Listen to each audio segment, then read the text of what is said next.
दोस्तों, एक बार फिर समाजवादी पार्टी ने उत्तर प्रदेश का सियासी पारा चढ़ा दिया है। दरअसल वो पश्चिमी यूपी जहां कभी बीजेपी और आरएलडी का अजय किला माना जाता था, आज वहां समाजवादी पार्टी की साइकिल रफ्तार तेज कर चुकी है। लेकिन इस बदलाव के पीछे असली खिलाड़ी कौन है वो भी हम आपको बताएंगे। अभी हालिया में समाजवादी पार्टी के प्रवक्ता राजकुमार भाटी, जिनके आगे भाजपा के बड़े बड़े प्रवक्ता धराशायी हो जाते हैं, इनके तर्क और दलीलों से टीवी डिबेट ही नहीं बल्कि जमीनी राजनीति में भी विरोधी पस्त हो जाते हैं। तो वहीं राजकुमार भाटी ने बड़ी संख्या में समाजवादी पार्टी में ज्वाइनिंग करवाई है। वो चाहे जाने माने मशहूर शिक्षक नवीन शर्मा हो व उनके अलावा ढेर सारे ब्लॉक प्रमुख, प्रधान व ढेर सारे क्षेत्रीय नेताओं को समाजवादी पार्टी में उन्होंने ज्वाइनिंग करवाई है। और वो पश्चिमी यूपी जहां अक्सर भाजपा और आरएलडी का गढ़ माना जाता था, और उस समाज के नेताओं को समाजवादी पार्टी में जोड़ रहे हैं जो लगातार भारतीय जनता पार्टी का वोटर रहा है। वो चाहे जाट समाज हो चाहे गुर्जर समाज, बड़ी संख्या में वे भाजपा के वोटर रहे हैं, लेकिन अब समाजवादी पार्टी की तरफ आ रहे हैं और इनको समाजवादी पार्टी की तरफ लाने में राजकुमार भाटी बड़ी भूमिका निभा रहे हैं। वहीं आपको बता दें कि 2024 के लोकसभा चुनाव में भी साफ कर दिया था कि पश्चिमी यूपी की हवा बदल रही है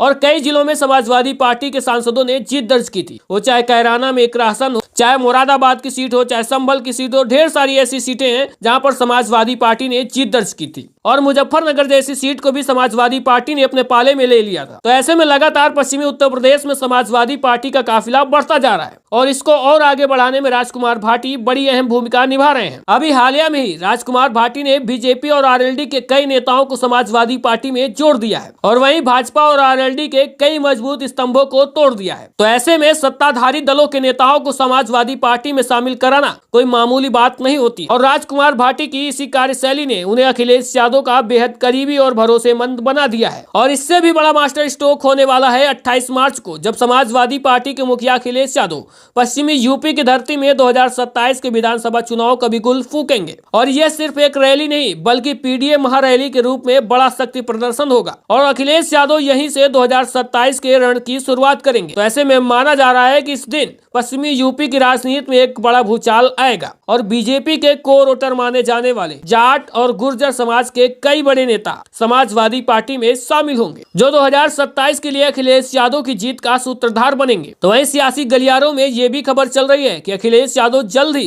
राजकुमार भाटी को पार्टी में कोई बड़ा पद दे सकते हैं।